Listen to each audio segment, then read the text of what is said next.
قرآن کا 10واں حکم ہے کہ اللہ تعالیٰ نے حضرت ابراہیم علیہ السلام کو ہمارا امام مقرر کیا۔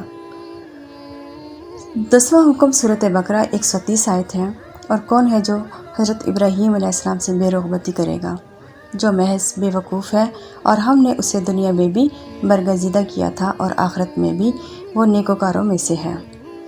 قرآن نے ہمارا امام حضرت ابراہیم علیہ السلام کو بنایا اور اس کی پیروی کا حکم دیا اور حضرت ابراہیم علیہ السلام کا دین ہمارے لیے مقرر کیا۔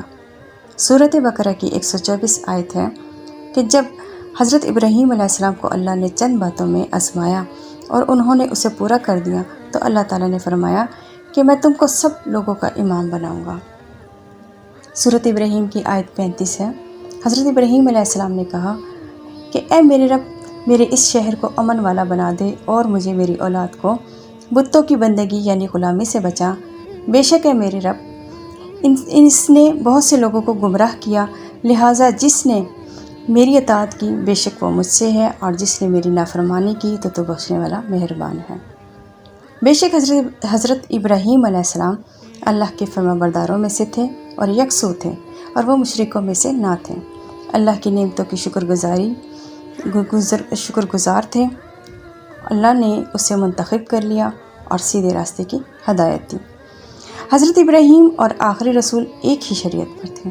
حضرت ابراہیم کے والد ایک بت پرست تھے، لیکن حضرت ابراہیم علیہ السلام بت پرستی سے بیزار تھے۔ حضرت ابراہیم علیہ السلام نے ان کے بت بھی توڑے اور حضرت ابراہیم کے لیے آگ بھی جلائی گئی اور اس میں پھینکا۔ اللہ کے حکم سے آگ ٹھنڈی ہو گئی۔ حضرت ابراہیم سب کو چھوڑ کر اپنے رب کو ڈھونڈنے نکلے۔ جب سورج کو دیکھا تو کہا کہ یہ میرا رب ہے، لیکن سورج غروب ہو گیا۔ ستاروں کو دیکھا تو کہا کہ یہ میرا رب ہے، ستارے غائب ہو گئے۔ حضرت ابراہیم علیہ السلام نے کہا نہیں، میرا رب ختم نہیں ہوگا۔ پھر چاند کو رب کہا، وہ بھی ڈوب گیا۔ حضرت ابراہیم علیہ السلام نے تو آخر اپنے رب کو اپنی کوششوں سے پا لیا، اور قرآن میں حضرت ابراہیم علیہ السلام کو اعلیٰ مقام سے نوازا اور ہمارا امام مقرر کیا۔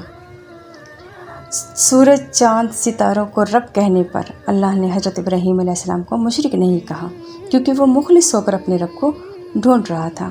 اخلاص شرط ہے کہ کامیابی یقینی ہے۔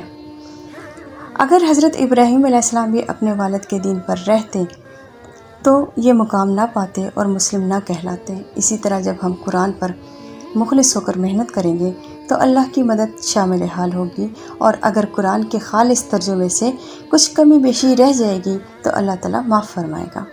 قرآن ہر انسان کو قرآن پر غور و فکر کی تاکید کرتا ہے۔ ہر انسان سے قرآن کے متعلق پوچھ ہوگی کہ اس نے دنیا میں کتنا قرآن کو سمجھا اور کتنا عمل کیا۔ قرآن میں ہے کہ تم نے قرآن کا علم احاطہ نہیں کیا تو تم دنیا میں کیا کرتے رہے۔ قرآن کے بارے میں ہر انسان سے سختی سے پوچھ ہوگی، تو آج سے قرآن پر محنت کریں تاکہ ہم کامیاب ہو سکیں انشاءاللہ۔